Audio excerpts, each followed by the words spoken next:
Imaginez-vous vous réveiller demain matin et réaliser que c'est exactement le même jour qu'aujourd'hui. Les mêmes conversations, les mêmes événements, les mêmes erreurs. Et personne autour de vous ne s'en rend compte. C'est exactement ce qui s'est passé à Saint-Rémy-sur-Loire, un petit village de 3000 habitants en région centrale de Loire. Un mardi de septembre qui ne s'est jamais terminé. Un cauchemar devenu réalité pour une poignée d'habitants qui, eux seuls, gardent la mémoire de chaque répétition. Restez avec moi, car ce que vous allez découvrir va remettre en question tout ce que vous croyez savoir sur le temps, la mémoire et la réalité elle-même. Bonjour à tous, je suis ravi de vous retrouver pour ce nouveau podcast. Aujourd'hui, je vais vous raconter une histoire troublante, une histoire qui pourrait être de la science-fiction, si elle n'avait pas tant de témoins. Nous sommes le 12 septembre 2023, un mardi ordinaire. Le marché hebdomadaire s'installe sur la place du village.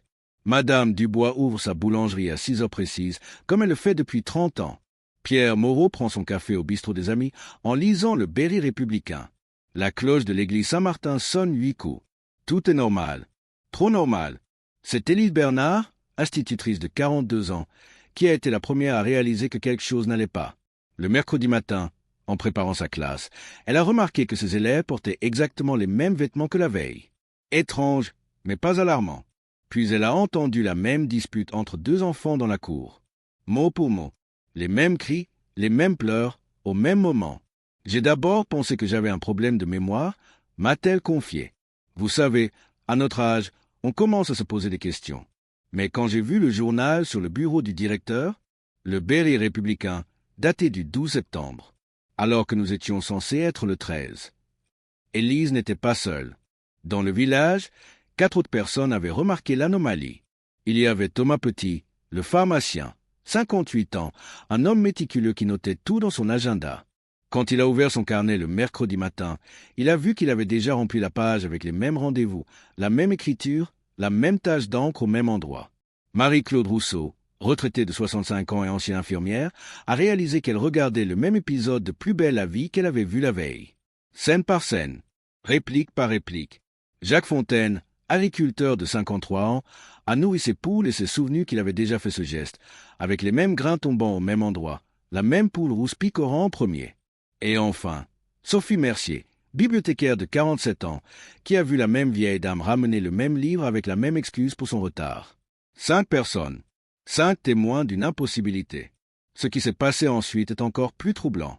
Les 5 ont essayé de modifier le cours des événements. Thomas a fermé sa pharmacie 1 heure plus tôt. Le lendemain, ou plutôt le même jour recommencé, elle était ouverte et lui-même ne se souvenait pas l'avoir fermée tôt. Mais dans sa tête, dans sa mémoire consciente, il savait qu'il l'avait fait. Jacques a décidé de ne pas aller au marché. Il est resté chez lui. Pourtant, Madame Dupont, la fromagère, lui a dit à la semaine prochaine « Jacques », comme si elle l'avait vu. Quand il lui a demandé de quoi elle parlait, elle a eu l'air confuse. « Mais enfin, vous étiez là ce matin. Vous avez acheté votre camembert habituel. » La réalité elle-même semblait réparer leur tentative de changement. Les 5 se sont retrouvés discrètement à l'église, le seul endroit où personne ne viendrait les déranger un mardi après-midi. Imaginez la scène. 5 personnes raisonnables, des piliers de la communauté, assis dans les bancs poussiéreux, à se demander s'ils n'étaient pas tous devenus fous en même temps. J'ai proposé un test, raconte Sophie. Le lendemain, le même mardi, encore, nous devions tous écrire un mot spécifique sur un papier et le cacher à un endroit précis. Si le lendemain nous trouvions tous nos papiers, cela prouverait que nous ne rêvions pas. Et c'est exactement ce qui s'est produit. 5 papiers, 5 mots différents, tous retrouvés là où ils les avaient cachés, dans un jour qui officiellement n'avait jamais existé. Comprenez bien la situation. Pour les habitants de Saint-Rémy-sur-Loire, chaque journée est nouvelle. Ils n'ont aucun souvenir des répétitions. Monsieur Gauthier vend son pain. Madame Leroy promène son chien. Les enfants vont à l'école. La vie continue, normale, innocente. Mais pour nos 5 témoins, c'est un enfer particulier. Ils se réveillent chaque matin sachant exactement ce qui va se passer. Qui va dire quoi? Qui va faire quoi? Quel oiseau va chanter à quelle heure? Élise a commencé à tenir un journal détaillé. Au début, elle notait les événements de la journée. Puis, rapidement, elle a compris que c'était inutile. Rien ne changeait jamais. Alors elle a commencé à écrire ses pensées, ses peurs, ses théories. Le pire, m'a-t-elle dit, c'est de voir les gens heureux. Mon collègue, Pierre, me raconte la même blague chaque jour. Il rit. Il est content. Et moi, je dois faire semblant de la découvrir pour la 100e fois. Comment lui dire qu'il est prisonnier? Qu'aucun de ses lendemains n'arrive jamais. Thomas, le pharmacien, a développé une obsession. Trouver la cause. Il a passé des journées entières à explorer le village, cherchant une anomalie, quelque chose qui aurait pu déclencher cette boucle temporelle. Un objet étrange, une expérience scientifique, un phénomène naturel. Il a découvert quelque chose d'intéressant près de l'ancienne carrière, à 2 kilomètres du village. Une zone où sa montre se comportait bizarrement, avançant puis reculant. Mais impossible d'en savoir plus, car chaque jour, la boucle le ramenait à son point de départ. Marie-Claude, avec son esprit scientifique d'ancienne infirmière, a élaboré plusieurs hypothèses. Peut-être une faille dans l'espace-temps, un trou noir microscopique, une anomalie quantique. J'ai lu des articles sur les boucles temporelles causales, explique-t-elle. Dans certaines théories de la physique, le temps pourrait se courber sur lui-même, comme un ruban de Möbius. Nous ne voyagerions pas dans le temps, nous serions simplement coincés dans un pli. Jacques, plus pragmatique, pensait à des causes plus terrestres. Et si c'était un test, un gouvernement qui expérimente sur nous, ou quelque chose dans l'eau? Sophie, la bibliothécaire, a apporté une perspective différente. Dans toutes les cultures du monde, il existe des mythes sur les lieux maudits, les jours qui se répètent, les punitions divines. Et si c'était spirituel? Mais la théorie la plus troublante venait d'Élise. Et si nous n'étions pas les seuls conscients? Et si tout le monde se souvenait, mais que le poids de cette mémoire était effacé chaque nuit, comme un mécanisme de défense? Nous serions alors les seuls à avoir résisté à cet effacement. Après plusieurs semaines, ou plutôt le même jour vécu des dizaines de fois, les 5 ont tenté différentes stratégies pour briser la boucle. Thomas a essayé de quitter le village. Il est monté dans sa voiture et a roulé. Mais chaque fois qu'il atteignait les limites de Saint-Rémy-sur-Loire, quelque chose le ramenait. Un détour inattendu. Une panne de moteur. Une fois, il a même eu un accident mineur. Le lendemain, la voiture était intacte. Jacques a tenté l'approche violente. Si rien ne peut changer, est-ce que je peux faire ce que je veux sans conséquence? Il a cassé une vitre de la mairie. Le lendemain, elle était réparée. Il s'est disputé avec son voisin. Le lendemain, le voisin le saluait joyeusement, sans rancune. Cette liberté absolue l'a d'abord grisé, puis terrifié. C'était comme être un fantôme, confie-t-il. Mes actions n'avaient pas de poids. Je n'existais pas vraiment. Sophie a essayé l'approche philosophique. Elle a passé des jours entiers à méditer, à chercher une sortie intérieure. Si c'est une prison mentale, peut-être que la clé est dans notre conscience. Marie-Claude et Élise ont tenté de convaincre d'autres habitants. Elles ont choisi le maire, Henri Blanchard, un homme rationnel. Elles lui ont expliqué la situation, montré leurs preuves, leurs notes. Il les a écoutées poliment. Puis, le lendemain, il les a saluées comme si de rien n'était. Aucun souvenir de leur conversation.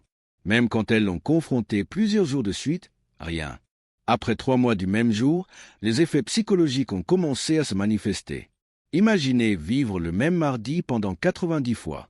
1000 fois. Combien de fois pouvez-vous entendre la même conversation avant de devenir fou? Thomas a développé une apathie profonde. À quoi bon faire quoi que ce soit? Rien n'a d'importance. Rien ne dure. Jacques a sombré dans la dépression. Il restait au lit, refusant de vivre le même jour une fois de plus. Mais même cela était inutile. Le jour recommençait, et lui avec.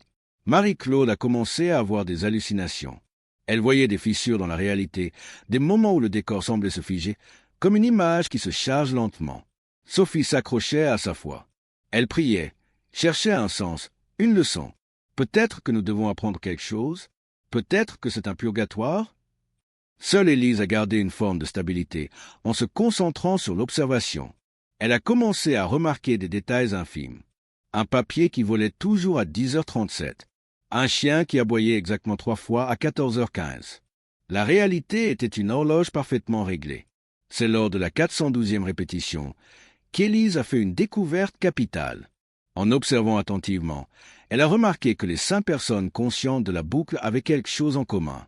Ils avaient tous visité la bibliothèque le 11 septembre, la veille du jour maudit.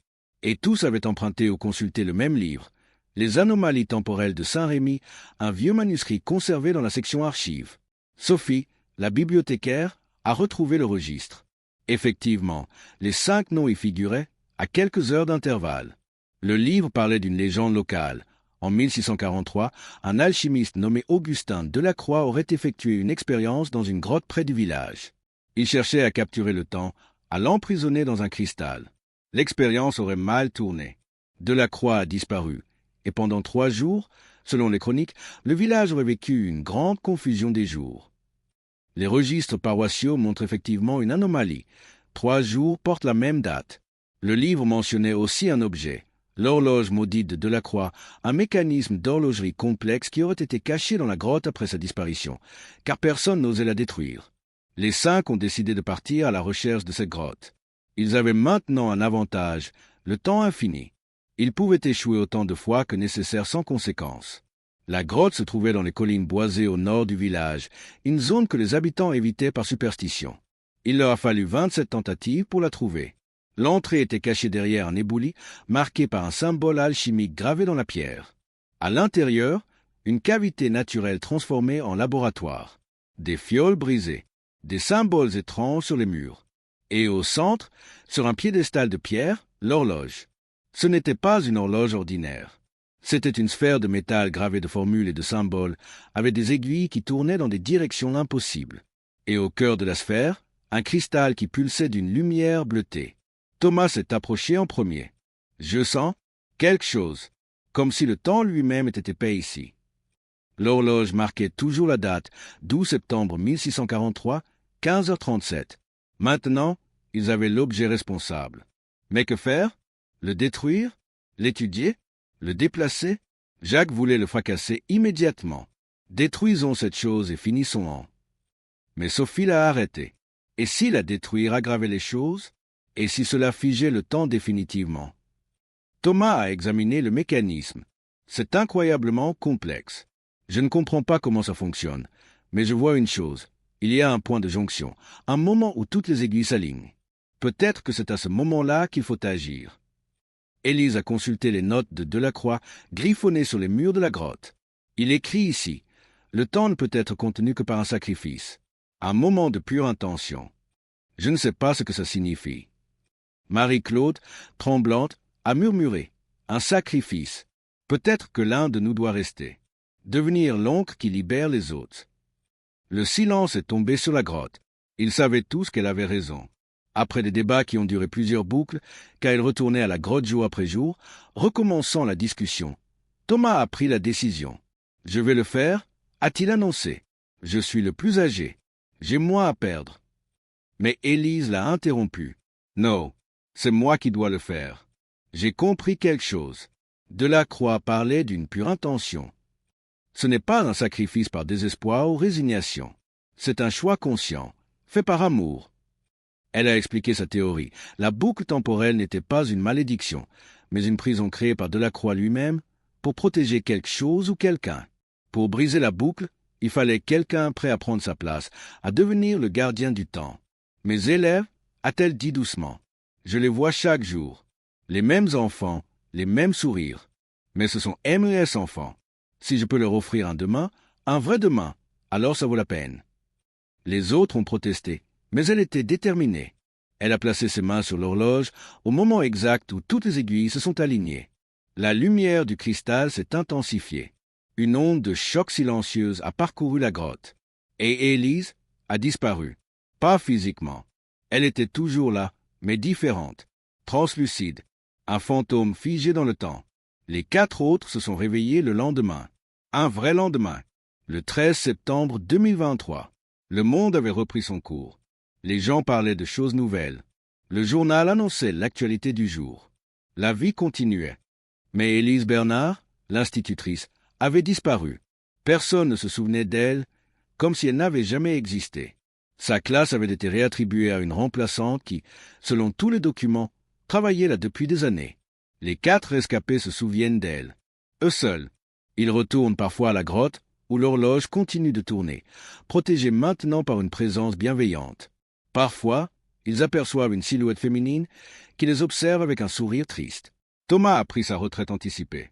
Il passe ses journées à écrire l'histoire d'Élise pour qu'au moins quelque part, elle soit immortalisée. Jacques a changé. Il valorise chaque instant, chaque conversation, conscient de la préciosité. Marie-Claude fait du bénévolat auprès des enfants, honorant la mémoire d'Élise à sa façon. Sophie a créé une petite plaque dans la bibliothèque, à celle qui nous a offert demain. Personne ne comprend ce que cela signifie, sauf eux quatre. L'histoire de Saint-Rémy-sur-Loire est-elle vraie? Je vous laisse en juger. Les 4 témoins existent réellement. Le village existe. Et si vous cherchez bien dans les archives, vous trouverez effectivement des anomalies dans les registres de 1643. Mais le plus troublant, si vous allez à Saint-Rémy-sur-Loire aujourd'hui et que vous demandez aux habitants s'ils se souviennent d'une institutrice nommée Élise Bernard, ils vous regarderont bizarrement. Personne de ce nom n'a jamais enseigné là-bas. Pourtant, dans la classe de CM2, sur le mur du fond, il y a une photo de classe datant de 2022. Si vous regardez attentivement, vous verrez une femme floue, comme si l'appareil photo n'avait pas réussi à la capturer correctement. Les enfants ne se souviennent pas d'elle. Mais ils disent tous qu'ils ont l'impression qu'il manque quelqu'un sur la photo. Le temps est un mystère que nous tenons pour acquis. Chaque seconde qui passe, chaque demain qui arrive, c'est un miracle. Et quelque part, dans une petite grotte près d'un village de Centre-Val-de-Loire, une femme veille pour que ce miracle continue. Avant de nous quitter, j'aimerais vous poser une question qui va peut-être vous empêcher de dormir cette nuit. Êtes-vous absolument certain que demain sera un nouveau jour? Ou vivez-vous peut-être déjà dans votre propre boucle temporelle? Sans le savoir, pensez-y. Votre routine quotidienne, vos habitudes, ces moments où vous avez l'impression d'avoir déjà vécu cette scène. Ce que nous appelons un déjà-vu. Et si c'était bien plus que ça, merci d'avoir écouté ce podcast jusqu'au bout. Si cette histoire vous a touché, si elle vous a fait réfléchir sur la nature du temps et de la réalité, je vous invite à vous abonner à la chaîne. En vous abonnant, vous nous aidez à continuer d'explorer ces mystères, ces histoires étranges qui se cachent dans les recoins oubliés de notre monde. Chaque abonné nous encourage à creuser plus profond, à chercher la vérité derrière les légendes. Activez la cloche de notification pour ne manquer aucun de nos prochains épisodes. La semaine prochaine, je vous parlerai d'un autre mystère français, la maison qui échange ses habitants. Prenez soin de vous, profitez de chaque instant. Et n'oubliez jamais, chaque demain est un cadeau. À très bientôt.